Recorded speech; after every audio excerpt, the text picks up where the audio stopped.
Good evening and welcome to our nightly telecast of Just the News. Now, every day I tell you we're going to give you the news in about 10 minutes. Today is going to be a little longer than 10 minutes because there's that much information that we want to be able to give you on this bulletin. So let's get straight to it. You know what the show is about. Well, to begin with, unfortunately, India has reported more than 2 lakh new COVID cases in just one day. 1,038 deaths in the last 24 hours. Now, this is the highest daily spike we have ever reported in this country, including all of last year. We've never crossed the 2 lakh mark. Now, also, for the 5th straight day, India has been recording more than 1.5 lakh new cases. And for the 9th straight day, we've been recording more than 1 lakh new cases. Maharashtra, Chhattisgarh, Uttar Pradesh, Karnataka, Kerala cumulatively accounted for 68% of India's total active cases. Delhi, bad news for citizens of Delhi. Delhi reported more than 17,000 COVID cases in the last 24 hours, becoming the worst affected city in the country, surpassing Mumbai. Mumbai's single highest day report was 11,163, and this was on the 4th of April. Remember, Delhi has recorded more than 17,000. Bad news for Bengaluru as well. 8,155 cases in Chennai, 2,564 cases. Both of this was the highest ever daily surge. Pune's highest surge happened also on the 4th of April, where it was 12,494. The Times of India has also reported that Dr. Suresh Kumar, medical director of the Loknayak Hospital, said 8 children were admitted to that hospital with severe COVID symptoms. Doctors from Sri Gangaram Hospital and Fortis Hospitals in Delhi have also confirmed to the Times of India, according to this report, that children who were not affected by COVID last year are showing severe symptoms this year. Remember, last year we were told that children are only carriers of COVID and that it doesn't affect them. This year, apparently, doctors and hospitals in Delhi are reporting that children are indeed being infected and they are developing severe symptoms and being admitted to hospital. This was not happening last year. The challenge that the doctors are facing right now, according to the Times of India, is that there are no COVID pediatric wards because they were not necessary up till now. And drugs like remdesivir and other drugs that are currently being used on adults, doctors don't have enough data to find out whether or not they can use these drugs on children. So right now they're treating them for the symptoms as they come into hospital. I just want to give you a trigger warning on the information that's going to come next. Many of our viewers might find this information triggering or distressing. So with that, let me just take you through information that is coming in from across the country. Nigambod Ghat, which is Delhi's biggest crematorium, has witnessed a surge in cremations from about 15 per day that they used to do to 30 a day due to COVID. According to NDTV, Delhi's biggest graveyard near ITO has also been running out of space. A JCB excavator is being used to constantly dig up more graves. Some people had to wait up to 5 hours to perform last rites in Delhi because of a lack of space at the crematorium. 2 or 3 bodies were being brought in one ambulance at a time. Mohammed Shamim, a caretaker of the graveyard, had said that 2 or 3 bodies per day has now increased to 17 bodies a day. And if the situation continues, then they will run out of space in the next 10 days. This is according to a report by NDTV about the city of Delhi. Now, we reported yesterday that while 100 people had tested positive in the Kumbh Mela 2 days ago, we went up to 1,000 yesterday. Today it is 1,701 who have tested positive for COVID-19 in the Haridwar Kumbh Mela between the 10th of April and the 14th of April, confirming concerns that people had that this might turn out to be a super spreader that will contribute to the rise of COVID cases. Now, these numbers include RT-PCR tests and rapid antigen tests that have been conducted over the 5-day period across the entire Mela from Haridwar to Devprayag as well. Haridwar Chief Medical Officer Shambhu Kumar Jha has said this on Thursday. Now, more test reports are expected over the next 24 hours and it's expected that this number will climb even further. We understand that altogether about 48,51,000 people took part in the Shahi Snan or the royal bath on the banks of the Ganga between the 12th and the 14th of April, and photographs showed that they were not maintaining social distancing or wearing their masks. That has in fact caused some concern. After visuals of Lucknow's crematorium, where endless funeral fires were burning through the night, went viral, authorities in Uttar Pradesh's capital have now decided to block the view of the crematorium with blue metal sheets. Workers were seen today by journalists who have posted those photographs on social media, trying to cover up the view of the crematorium with metal sheets that are often used in construction sites.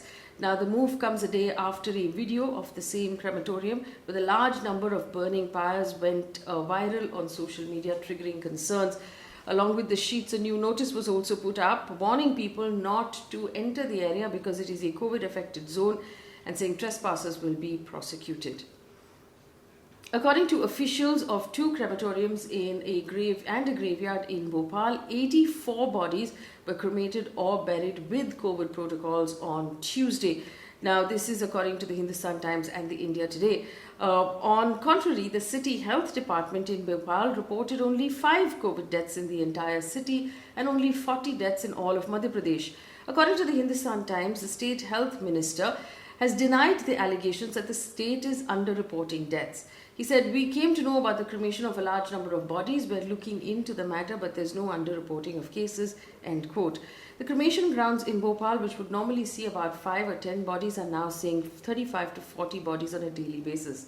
The cremation grounds in Bhopal, according to Aaj Tak, found that 2 cremation grounds had a total of 187 bodies cremated over 2 sites between Thursday and Sunday with COVID protocols. However, official COVID-19 death toll remained at just 5.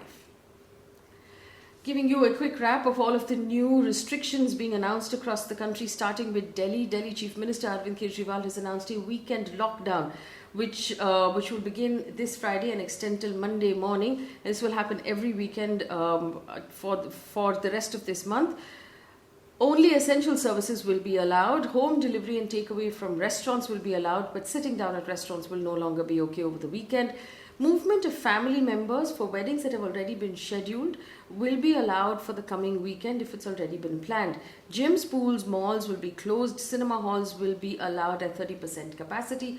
Only 1 weekly market per day per zone in Delhi.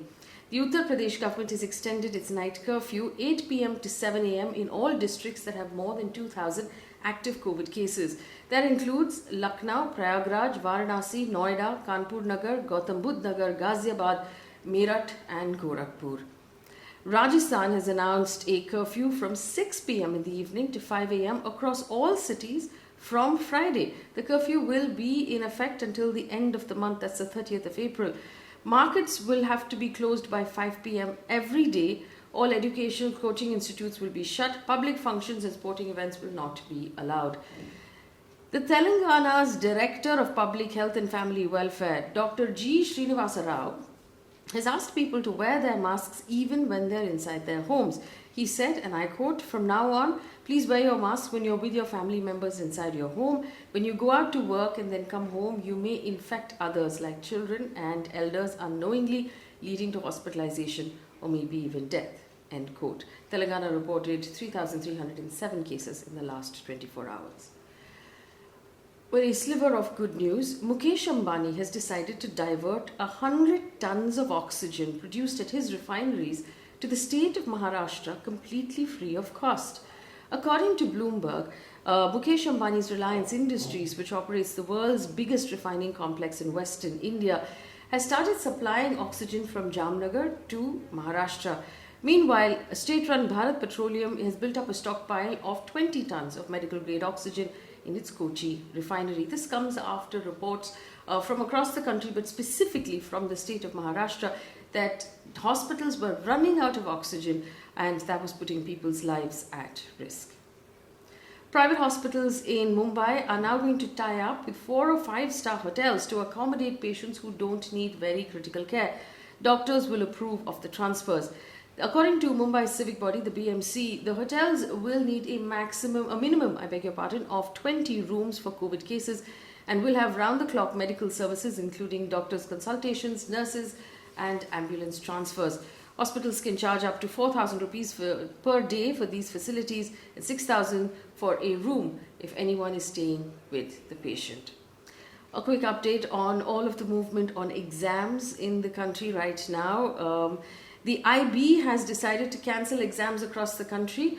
185 schools that follow the IB curriculum have been informed. In an official statement, the board has said, we intend that the results of students in India should be awarded using coursework marks and predicted grades for May 2021 session. As described, we will be awarding a model outlined in February. Now, this comes after the CBSE announced that it will cancel its Class 10 examinations and postpone examinations for Class 12. The Union Health Minister, Dr. Harshvardhan, has said the NEET examinations for post-graduation, which is the NEET PG, that was scheduled for this Sunday has now been postponed. He also said that a fresh date of the exam will be announced later. This comes shortly after a group of medical students had moved Supreme Court asking for a postponement of the examination, saying that a physical examination would put their lives at risk. Punjab has announced that classes 5, 8 and 10 of the state board will be promoted without examinations. Class 12 has been postponed and the decision will be taken later. Gujarat has decided to promote all students from classes 1 to 9 and 11 without examinations. The decision on whether class 10 or 12 has to be postponed or cancelled will be taken on the 15th of May.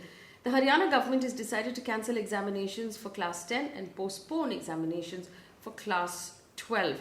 The Uttar Pradesh government has also postponed board examinations and announced that schools and colleges will be closed until the 15th of May. New dates will be considered in May. Earlier, Uttar Pradesh had decided to promote all students from classes 1 to 8 without examinations. On to some news outside of COVID. A Delhi court has granted bail to former JNU student leader Umar Khalid for his alleged involvement in the Northeast Delhi riots case. The court noted that Umar Khalid cannot be held in jail indefinitely merely because other people who were apparently part of that riotous mob still have to be identified and arrested in the matter. This is according to a report on Live Law. Khalid, however, will stay in jail custody, judicial custody, and will not be released because while he has been given bail in this particular case, he's facing charges under UAPA, which is a non-bailable offence. On to some news now from the world of business. The Indian rupee has taken a beating this month. From being the best performing currency in Asia, the Indian rupee has become the worst performing currency in Asia in this quarter that has just ended.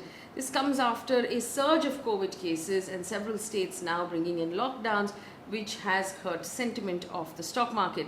The rupee weakened past 75 rupees to a dollar for the first time in 8 months this week. The Federal Bank expects it to fall to 76 rupees to a dollar by the end of the year. The rupee slumped 2.5% against the dollar so far in April. Also, the Citigroup has announced that it will exit India as well as 13 other international consumer banking markets as well as China.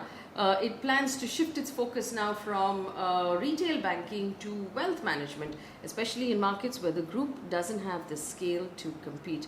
Let's take a look now at news coming in from the rest of the world. Denmark has become the first country to drop AstraZeneca, the Oxford AstraZeneca vaccine, completely from its vaccination program.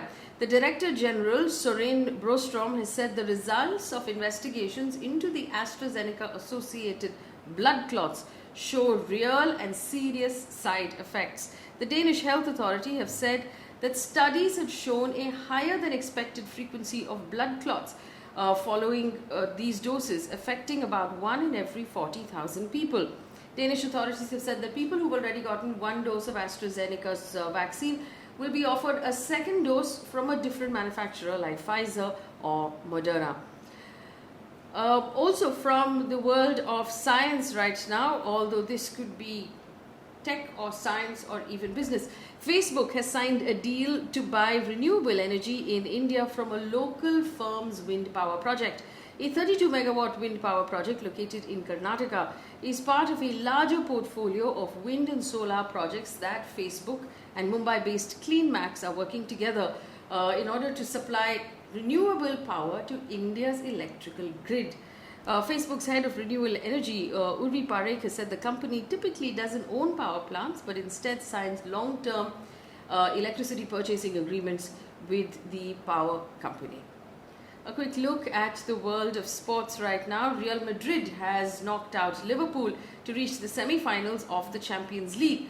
Even though the final score was nil, or it was tied at 0-0 the second leg of the game on Wednesday night, Real Madrid has qualified for the semi-finals as they had won the first leg of the game between the two with a score of 3-1. Real Madrid will now face Chelsea in that semi-finals of on the 28th of April. The other teams that are fighting it out in the semi-finals are Manchester City and Paris Saint-Germain. Also remember, we leave you with one piece of positive news before we wrap up this rather grim bulletin.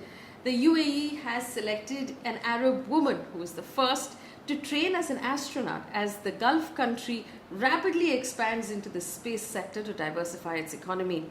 Nora Al-Matroushi is a 27-year-old mechanical engineering graduate currently working at Abu Dhabi's National Petroleum Construction Company. She will join NASA's 2021 astronaut candidate class in the United States. Leaving you on that one note, remember, stay home, stay safe, wear your mask. This is a lot more worrying than it was last year. Also, share this video with anyone you think might find it useful.